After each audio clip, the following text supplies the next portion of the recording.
Kundi la waasi wa M23 wajiondoa kwenye mazungumzo ya kutafuta suluhu huko mashariki mwa Jamhuri ya Kidemokrasia ya Kongo na kutoa taswira ya kuendelea kwa mapigano. Rwanda yatangaza kuvunja uhusiano wake wa kidiplomasia na nchi ya Ubelgiji, huku maafisa wa Rwanda nao wakipewa wito wa kuondoka nchini humo. Na katika michezo, wachezaji na makocha wa mchezo wa tenis kwa wenye ulemavu maarufu kama tenis viti mwendo waanza kunolewa leo jijini Dar es Salaam.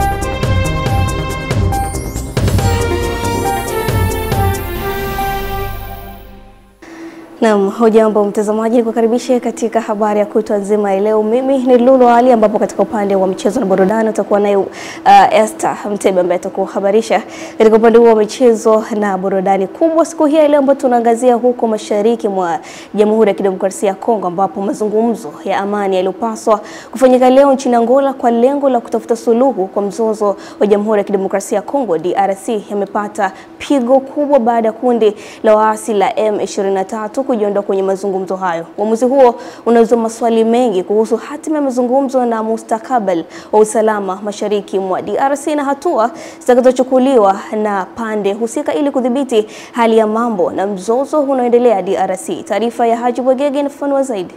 Kundi la M23 ambalo limekuwa likiendesha mashambulizi dhidi ya vikosi vya serikali mashariki mwa DRC tangu mwaka 2021 linadai kupigania haki za jamii ya Watusi wa Kongo, lakini limekosolewa vikali kwa ukiukaji wa haki za binadamu na uhusiano wake na mataifa ya kigeni. Kujiondoa kwa kundi hilo kwenye mazungumzo kunazidisha mvutano wa kidiplomasia na kunatishia kurejeshwa kwa mapigano katika maeneo yaliyoathirika. Pamoja na kujiondoa kwa M23, serikali ya DRC imeashiria kuwa itaendelea na mazungumzo na makundi mengine ya waasi. Juhudi hizo zinaungwa mkono na Umoja wa Mataifa, Umoja wa Afrika na Jumuiya ya Afrika Mashariki, ambazo zinaamini kuwa mazungumzo ni njia bora ya kupata suluhu ya kudumu kwa mgogoro huo. Wakati M23 wakisusia ujumbe unaowakilisha DRC huko Luanda tayari kwa mazungumzo, msemaji wa rais wa DRC Felix Tshisekedi aliliambia shirika la habari la AP na kunukuliwa na Al Jazeera kwamba wenyewe watashiriki mazungumzo hayo, japo kuna changamoto kubwa kwa kuwa kundi la M23 ndio kundi lenye nguvu zaidi kijeshi miongoni mwa makundi ya waasi mashariki mwa DRC. Kutoshiriki kwao kunamaanisha kuwa hata kama makubaliano yatapatikana na makundi mengine, bado hali ya usalama haitakuwa madhubuti kikamilifu.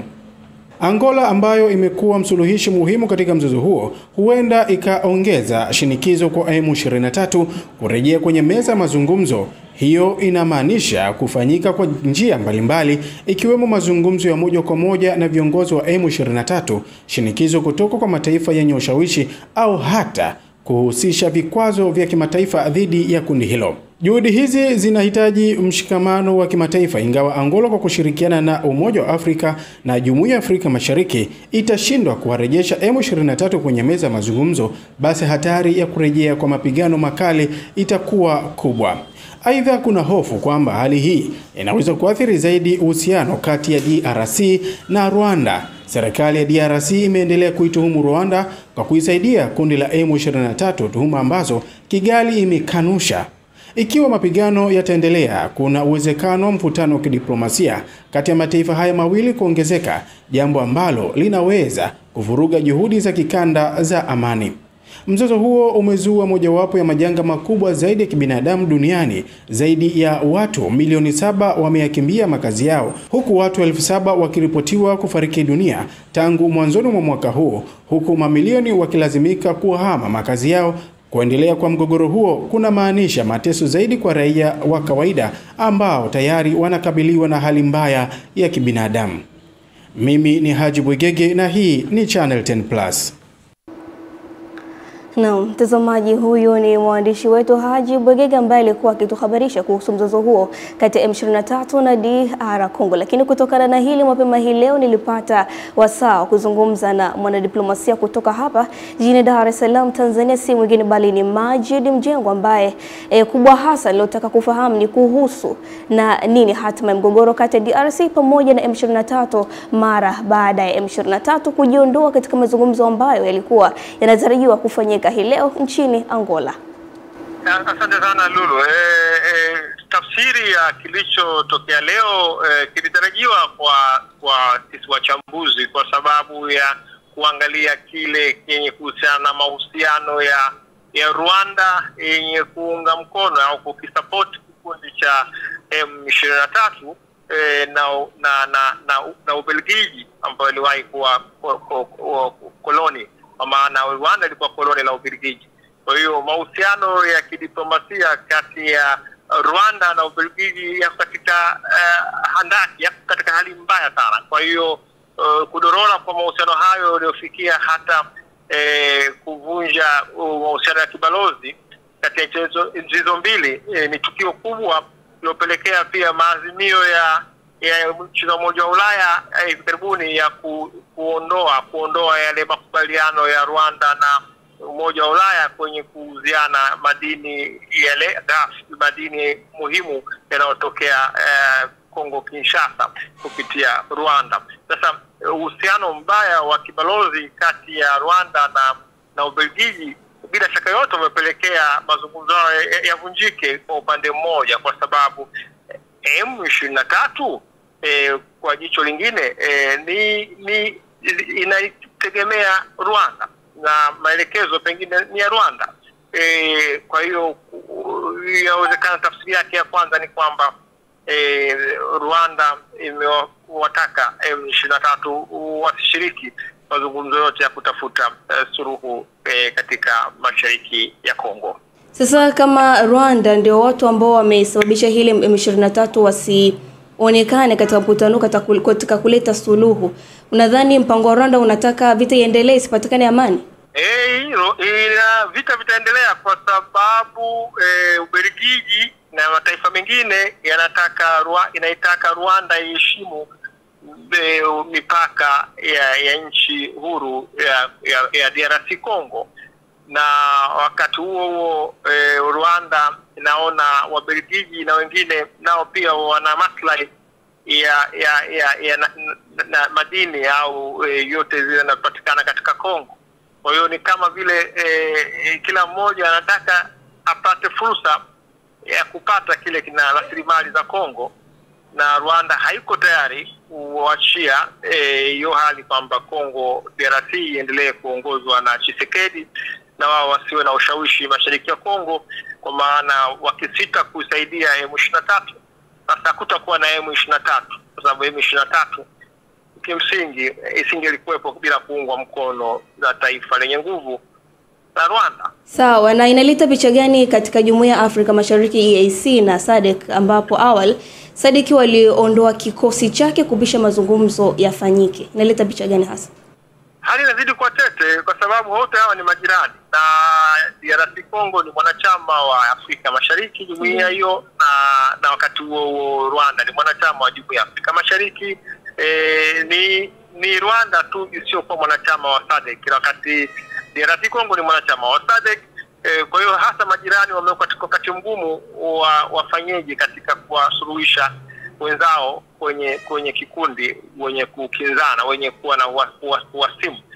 Kwa hiyo wanaoathirika zaidi Lulu ni wananchi wa kawaida, hususan wanawake na watoto. Na hivi sasa miji kama Bukavu na Goma, Bukavu pale na kunaripotiwa wafungwa waliotoka gerezani wanapata silaha, na kumekuwa na wizi wa ngawira, kumekuwa na watu wakivunjiwa kila siku, watu wanakufa takriban kila siku, wanawake na watoto kwenye hali mbaya, kubakwa na kadhalika. Kwa hiyo inahusu haki za binadamu zinazokiukwa, na pengine hii ndio inasukuma jumuiya ya kimataifa kuona inataka kuchukua wajibu katika kuhakikisha hali hii yenye kudhalilisha watu haiendelei. Kwa hiyo kujibu swali lako la msingi, huu ni mgogoro ambao unazidi kuwa mkubwa, kutokana na hiyo hali ya Rwanda kuwekwa vikwazo, makamanda wake wa jeshi na watu wengine muhimu wametajwa kwamba wamewekewa vikwazo vya kwenda kuingia Ulaya, na hivyo basi ni kutuma ujumbe kwa Rwanda waingie kwenye meza majadiliano hata na Ulaya. Haya, na ni hatua gani za kimataifa zinaweza kuchukuliwa dhidi ya M23? Jumuiya ya kimataifa inayo Umoja wa Mataifa, inalo Baraza la Umoja wa Mataifa la usalama, na tunatazamia pia kupitia Umoja wa Mataifa huenda kukaitishwa mkutano wa Baraza la Umoja wa Mataifa la usalama kujadili hilo. Ni matarajio ya wapenda amani wote ili ije kutoa tamko na pengine azimio. Jumuiya ya kimataifa huwa inaendeshwa na maazimio, na maazimio yakiukwa ndio vinakuja vikwazo. Mpaka sasa hivi hakuna azimio lolote lenye kuitaka pengine Rwanda au DRC Congo ifanye hiki au kile. Kwa hiyo jibu swali lako tena, jumuiya ya kimataifa ina wajibu kupitia Umoja wa Mataifa, ambapo Rwanda na DRC Congo ni nchi wanachama. Sawa Majid, nimalize na hili swali la mwisho. Tumeona kwamba M23 ni kundi la uasi DRC ambalo lina nguvu kubwa, lakini Kongo wanafanya majadiliano na vikundi vidogo vidogo. Unadhani majadiliano haya vikundi vidogo vidogo vya uasi vikiridhia, je, M23 inaweza ikanyong'onyea kinguvu? Ni kikundi ambacho kama ninasema kinaungwa mkono na nguvu nyingine nje ya Kongo, na DRC Kongo inapofanya majadiliano na vikundi vingine vya waasi, ni kweli viko vingi. Kongo ina vikundi vya waasi vipatavyo 100 na makabila yapatayo 400. Kwa hiyo kuna vikundi vingi na kila kikundi kina ajenda zake. Kwa hiyo M23 ni moja ya vikundi hivyo vipatavyo 120 au zaidi. Sawa, nikushukuru sana kwa wakati wako Mr. Majid, shukrani sana. Nashukuru pia kwa kunipa nafasi hii ya kuongea na watazamaji na wasikilizaji. Shukrani sana. Shukrani. Naam, mtazamaji, hayo alikuwa ni mahojiano yangu baina yangu pamoja na Majid Mjengwa ambaye yeye ni mwanadiplomasia kutoka hapa jijini Dar es Salaam. Tukiendelea kuangazia huu mzozo, tuangazie huko Rwanda ambapo imetangaza hivi leo kuvunja uhusiano wa kidiplomasia na Ubelgiji, ikisema taifa hilo la Ulaya limekuwa likidhoofisha nchi hiyo wakati mzozo ukiendelea mashariki mwa Kongo. Wakati huo Ubelgiji nayo imetangaza kuwafurusha wanadiplomasia wa Rwanda, huku waziri wa mambo ya nje wa nchi hiyo Maxime Prevot akitaja kusikitishwa na uamuzi huo wa Rwanda, akisema hauna uwiano na inaonyesha kuwa nchi hiyo haipendelei kushiriki kwenye mazungumzo. Hayo yanajiri wakati hapo jana Rais Paul Kagame wa Rwanda alituhumu Ubelgiji kwa kinachounganisha Rwanda na mataifa mengine ili iwekewe vikwazo kutokana na mzozo huo. Leo mataifa ya Ulaya yamewekea vikwazo makamanda kadhaa wa kijeshi wa Rwanda na Kongo. Na tukitoka huko Rwanda, mtazamaji, tuangalie taarifa nyingine ambapo zaidi ya miaka 50 tangu kuanzishwa kwa kijiji cha Mbuyuni kilichopo wilayani Mkinga mkoani Tanga hakijawahi kupata zahanati, hali inayopelekea wananchi wake kutembea umbali wa kilomita 10 kufuata huduma za afya. Taarifa zaidi na Raya Kipingo inatueleza. Kufuatia changamoto hiyo ambayo imekuwa ikiwapa shida wananchi hususani wanawake wajawazito na watoto, ndipo jitihada zikafanywa kupitia kwa Padre Sylvester Nitunga kwa kushirikiana na wananchi kwa kuanza ujenzi huo, huku wananchi wakiomba serikali kumalizia ujenzi na kuweka wataalamu ili wapate huduma karibu. Mimi mwenyewe nilipata matatizo ya kuzaa. Hospitali yetu ya Maramba kutoka hapa hadi Maramba ni kilomita 10. Nilipofika kule Kilima Mwaya kule nilishindwa kutembea. Nikampata baba mmoja ambaye anaitwa Mzekesi. Kanichukua na gari yake, kwa huruma yake akanipeleka hospitali Maramba na nikajikomboa salama. Changamoto tunazipata ni kubwa za kwenda hospitali. Kwanza utafute nauli ya bodaboda, kwenda na kurudi shilingi 10,000. Ina maana kwa hiyo inakuwa ni changamoto. Ukifika kule uandikiwe dawa. Kwa hiyo inakuwa yani saa nyingine unaenda unaandikiwa dawa hapo ila kununua unakuwa umekosa kwa sababu umemalizia kwenye bodaboda. Padre Sylvester Nitunga ambaye ndiye aliyefanikisha ujenzi wa jengo hilo la zahanati hapa anaeleza msukumo alioupata baada ya kuona ukubwa wa tatizo hilo. Ninajua shida za wananchi wa hapa. Na mimi mwenyewe nilipata shida sana nilipokuwa hapa katika makuzi yangu. Kwa hiyo baada ya kugundua kwamba kuna siri kubwa katika serikali kwamba unapojenga kama kijiji kinajenga mpaka kufikia lenta, basi serikali inachukua ile hospitali au dispensary na inamalizia.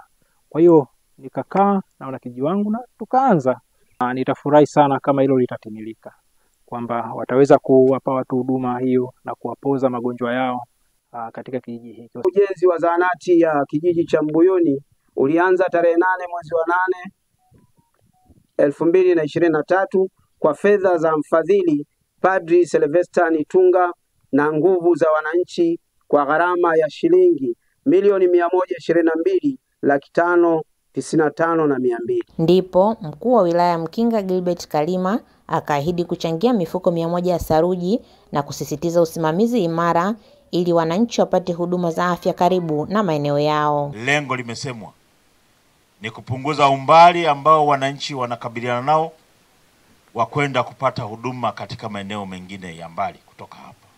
Na sisi kwenye serikali kuu kwa maana ya ofisi ya mkuu wa wilaya tutalisimamia ili kwa nguvu zote kuhakikisha zahanati hii inafanya kazi mapema iwezekanavyo ili kutoa huduma kwenu wananchi wa kijiji chetu cha Mbuyuni. Kutoka Tanga, Raya Kipingu, Channel 10+. Na shukrani sana Raya Kipingu kwa taarifa hiyo. Mchimbaji mdogo wa madini katika kijiji cha Saza, wilaya Songwe mkoani Songwe, Peter Chuba ametoa msaada wa vyakula, mafuta ya kupikia na sabuni kwa wazee pamoja na vifaa vya kujifunzia kwa wanafunzi wanaoishi kwenye mazingira magumu wanaosoma shule ya msingi Saza. Taarifa Rose Chapewa inatueleza zaidi. Mchimbaji huyu anasema hii ni sehemu ya matendo ya huruma, hasa katika kipindi hiki ambacho waumini wa dini ya Kiislamu na Kikristo wote wako kwenye kipindi cha toba.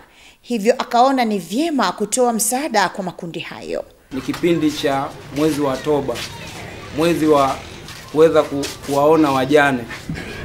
Kwa hiyo nimewaomba viongozi niweze kujumuika na wazee wangu hicho kidogo nilicho nacho. Mimi nawashukuru sana wazee wangu ambao kwanza kufika kwenu hapa kuja kupokea hicho kidogo.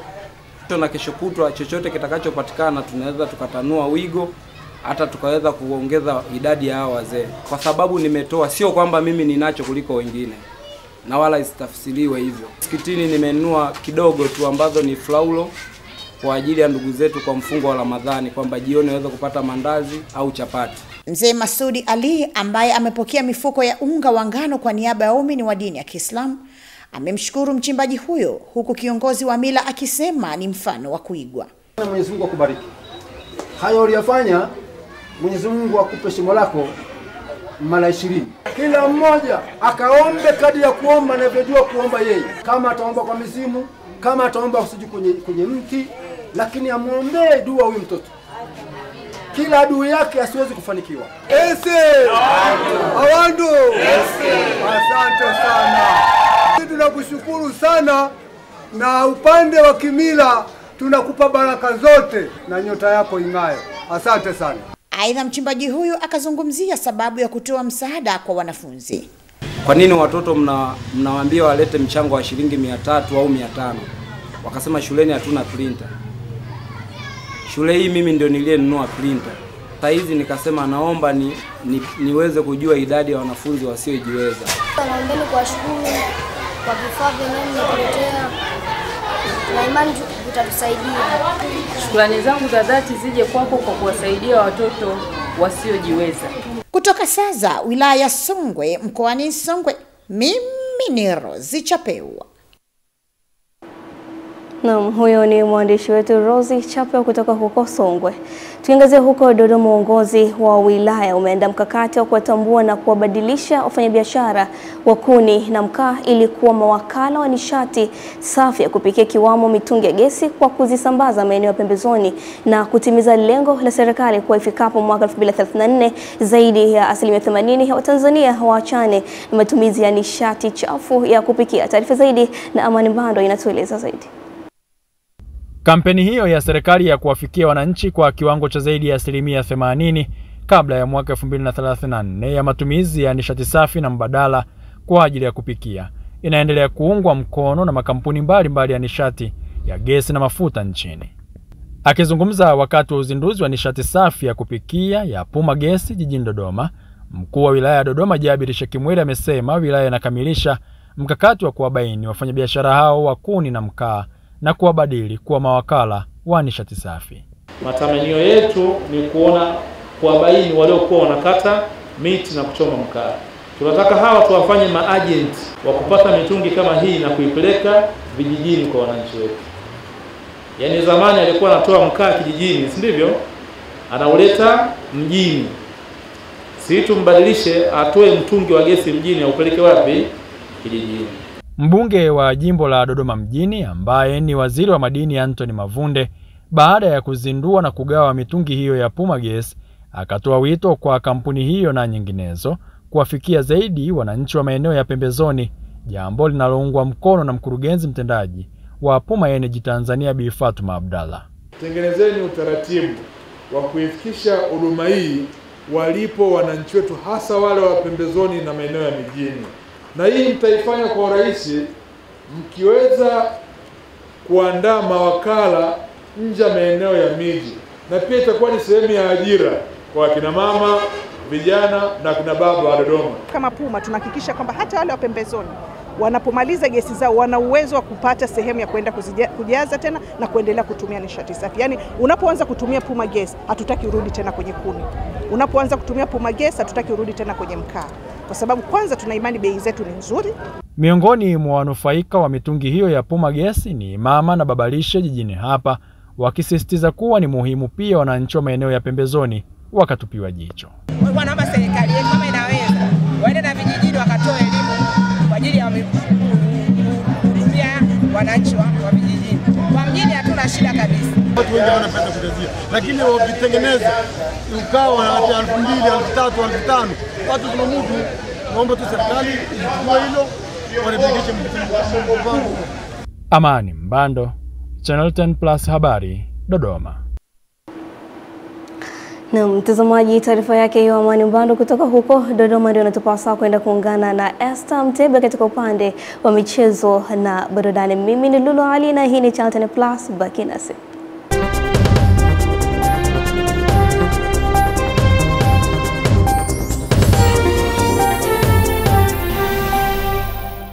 Asante Lulu Ali, na sasa ni wasaa wa habari za michezo. Mimi ni Esther Mtebe na tuanze na habari za michezo kitaifa. Programu maalum ya kusaka vipaji vipya kwa wachezaji na makocha wa mchezo wa tennis kwa wenye ulemavu maarufu kama tennis vitimwendo imeanza leo katika viwanja vya Gymkhana jijini Dar es Salaam, ikishirikisha wachezaji zaidi ya 110 kutoka shule maalum za msingi na sekondari. Tupate taarifa zaidi.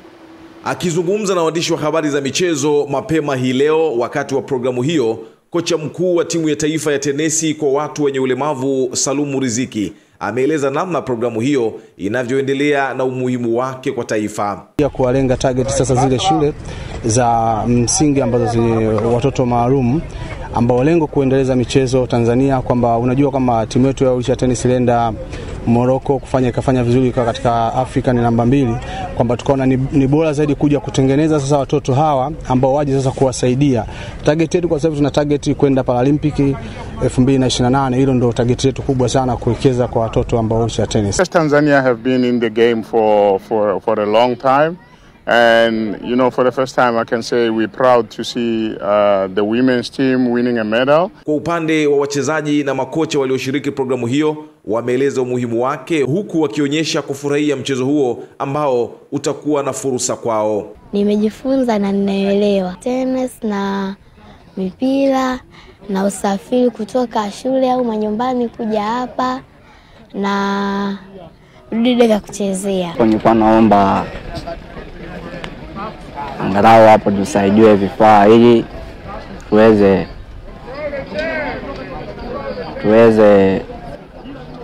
kushiriki michezo mbalimbali. No, vifaa vikiwepo kwa usahihi inaweza kuwa nzuri zaidi. Hii ni fursa kwetu makocha kwa ajili ya kujifunza kuishi. Kwa hiyo kuna mbinu tofauti amekuja nazo ambazo tunashare na wachezaji wetu, watoto wetu wamepata nafasi vile ya kujifunza, wamepata nafasi ya kupata motivation. Mimi ni Juma Abdurrahmani na hii ni Channel 10. Asante Juma Abdurrahmani kwa taarifa hiyo. Wakati uongozi wa Mheshimiwa Rais wa Jamhuri ya Muungano wa Tanzania Daktari Samia Suluhu Hassan ukitimiza miaka 4, wadau wa sekta ya michezo nchini wamempongeza na kutambua mafanikio ya sekta ya michezo ambayo yametokana na uwekezaji na utashi wake katika sekta hiyo. Akizungumza wakati wa mahojiano maalum na Channel 10 Michezo, Katibu hamasa wa UVCCM kata ya Upanga Magharibi, ambaye pia ni mdau wa michezo, Halil Ifni Karim, amesema chini ya uongozi wa Mheshimiwa Rais Dr. Samia Suluhu Hassan umekuwa na mafanikio makubwa, ikiwemo kupata nafasi ya kuandaa mashindano makubwa ya soka ya AFCON sambamba na ujenzi wa miundombinu ya soka. Tunamshukuru sana mama kwanza kwa jambo kubwa analofanya la mambo ya michezo. Yani kiufupi anatupa support kubwa.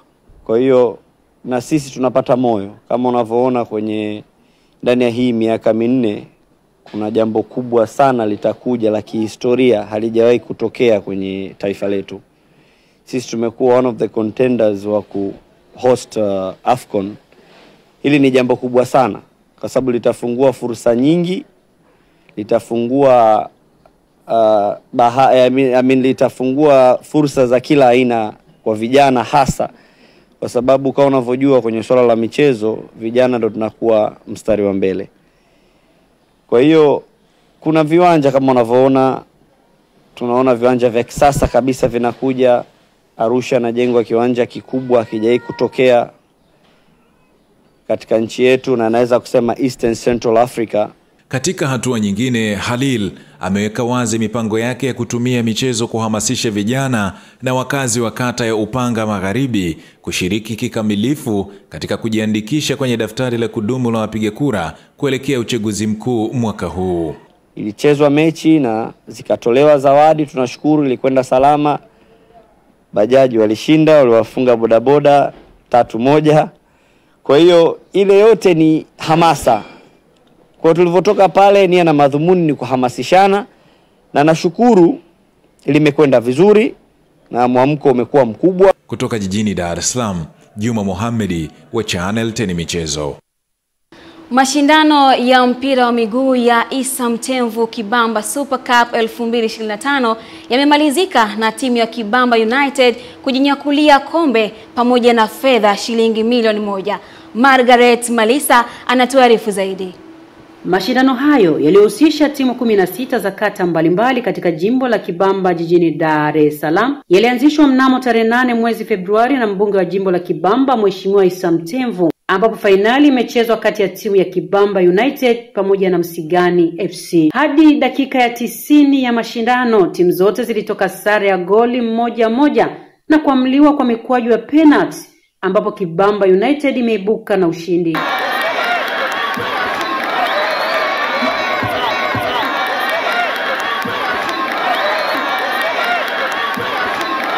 Viongozi wetu wakuu wa kitaifa wamekuwa wakihamasisha michezo ya aina mbalimbali kwenye taifa letu, si ndio jamani? Kwa hiyo ndugu zangu, sitaki kusema sana, niwashukuru siku ya leo. Timu zilizoshiriki zilikuwa 16, lakini leo ni timu 2 zimeshiriki hapa fainali.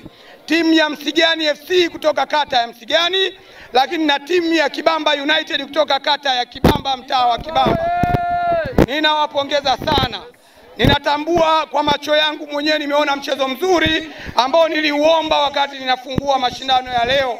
Mmecheza mchezo mzuri, nimefurahishwa sana na mchezo. Kutoka jijini Dar es Salaam ni mwanamichezo wako Margaret Malisa. Na taarifa hiyo inatuhitimishia habari za michezo kitaifa, na sasa tuangaze michezo kimataifa. Tuungane na msimulizi wetu. Tuanzie kwenye soka ambapo mchezaji wa kimataifa wa klabu ya Inter Miami ya Marekani na timu ya taifa ya Argentina Lionel Messi hata shiriki katika mechi za kufuzu kombe la dunia la mwaka 2026 za timu yake ya taifa Argentina mwezi huu kutokana na jeraha la misuli alilolipata hivi karibuni akiwa na klabu yake ya Inter Miami. Katika mechi ya hivi karibuni ya Major League Soccer, Messi alifunga bao muhimu katika ushindi wa magoli 2-1 wa Inter Miami dhidi ya Atlanta United. Hata hivyo, baada ya mchezo huo alihisi maumivu kwenye misuli ya paja na vipimo vya MRI vilionyesha jeraha dogo kwenye misuli na kupelekea kutolewa kwake kwenye kikosi cha Argentina kitakachokabiliana na Uruguay na Brazili katika mechi zijazo za kufuzu kombe la dunia la mwaka 2026.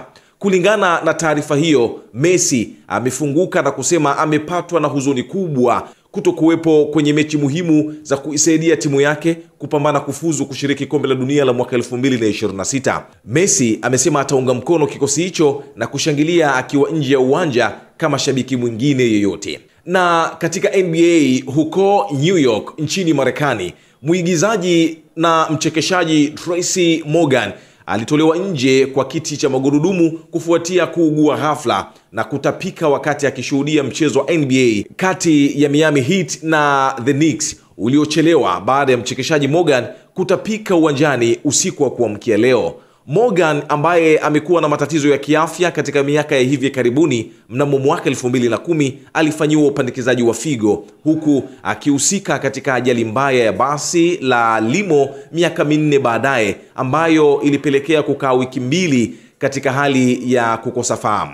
Morgan ambaye ni shabiki wa Knicks alihudhuria mchezo mara kwa mara katika Madison Square Garden. Aliugua katika nusu ya pili ya mchezo wa Heat na Knicks ambapo mchezo ulisimama kwa dakika kadhaa, ambapo ucheleweshaji ulidumu kwa zaidi ya dakika 10. Morgan mwenye umri wa miaka 56 sasa, shabiki wa muda mrefu wa Knicks, aliangaziwa kuwepo wakati matukio ya wikendi ya maadhimisho ya miaka 50 ya Saturday Night Live katika concert ya sherehe ya maadhimisho maalumu. Mcheshi huyo anafahamika zaidi kwa uchezaji wake wa miaka 7 kama muigizaji kwenye Saturday Night Live na kwa kucheza Tracy Jordan kwenye NBC sitcom 30 Rocks mwaka 2006 hadi mwaka 2013, ambapo aliteuliwa kwa tuzo za Primetime Emmy kwa kila onyesho. Hata hivyo, the Knicks waliendelea kwa kuibuka na ushindi wa vikapu 116 kwa vikapu 95. Mimi ni Jumaa Abdurrahmani na hii ni Channel 10 Plus. Asante Jumaa Abdurrahmani kwa hizo habari za kimataifa. Na sasa ni muda wa kujua kunani katika upande wa burudani. Vitu ambavyo vina trend sasa hivi ni baada ya kusota mahabusu kwa takriban ya wiki 3, mwigizaji Joyce Mbanga maarufu kama Nicole Joberry na kuachiwa kwa dhamana katika mahakama ya hakimu mkazi Kinondoni, na hii ni baada ya kutimiza masharti ya dhamana katika kesi ya uhujumu uchumi na kudhaminiwa kwa hati ya nyumba yenye thamani ya shilingi milioni 100. Imekuwa gumzo. Mbali na Nicole, mwingine aliachiliwa kwa dhamana ni mshtakiwa mwenzake Rehema Mahanyo, ambapo wawili hao walipandishwa kizimbani Machi 10 wakikabiliwa na mashtaka ikiwemo kupokea shilingi milioni 186.5 kutoka kwa umma bila kibali kutoka Benki Kuu ya Tanzania. Jambo la kuvutia kwa sasa ni kuwa mwanadada Nicole Joberry ni kuhusu kauli yake ya kwanza baada ya kuachiliwa, ambapo amewajibu watu waliombeza wanaojidai kuomba michango ya fedha kwa ajili yake. Ameeleza kuwa ana ndugu na marafiki wa karibu wanaomsaidia, hivyo hahitaji msaada wowote wa kifedha. Nicole amekuwa story kwenye vyombo vya habari na mitandao ya kijamii baada ya kukamatwa na kushtakiwa kwa tuhuma za uhujumu uchumi, ingawa wameachiwa kwa dhamana. Kesi yao bado haijamalizika. Nicole amekuwa story kwenye vyombo vya habari na mitandao ya kijamii baada ya kukamatwa na kushtakiwa kwa tuhuma za uhujumu uchumi, ingawa wameachiwa kwa dhamana. Kesi yao bado haijamalizika. Mashabiki na wadau wa burudani wanasubiri kuona hatima ya kesi hii na matokeo yake kwa mwigizaji huyo. Je, kauli zake zitaathiri mahusiano yake na mashabiki wake? Majibu yatapatikana siku ya hukumu Machi 24, 2025. Alin German, Channel 10 Plus.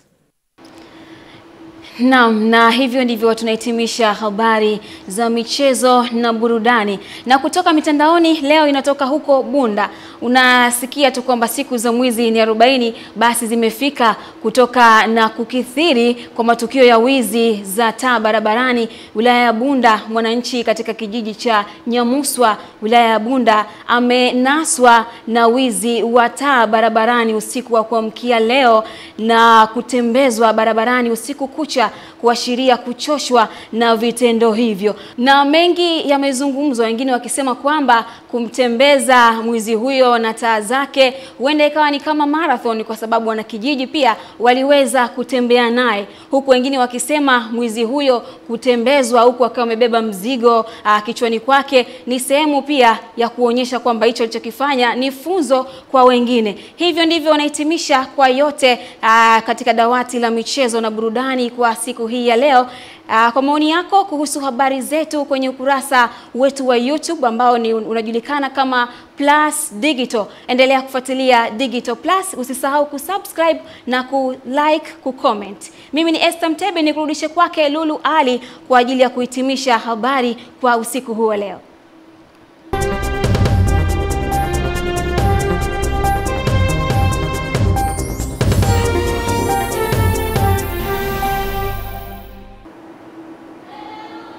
Na namna hiyo Esther Mtebe anatuacha katika upande wa michezo na burudani. Mtazamaji, ni kukumbusha katika habari ya kutwa nzima leo ulikuwa nami Lulu Hali. Endelea kutufuatilia katika page zetu za Instagram, Facebook, bila kusahau na YouTube channel kama Plus Digital. Subscribe, share bila kusahau na kucomment. Wakati mwingine usiku mwema.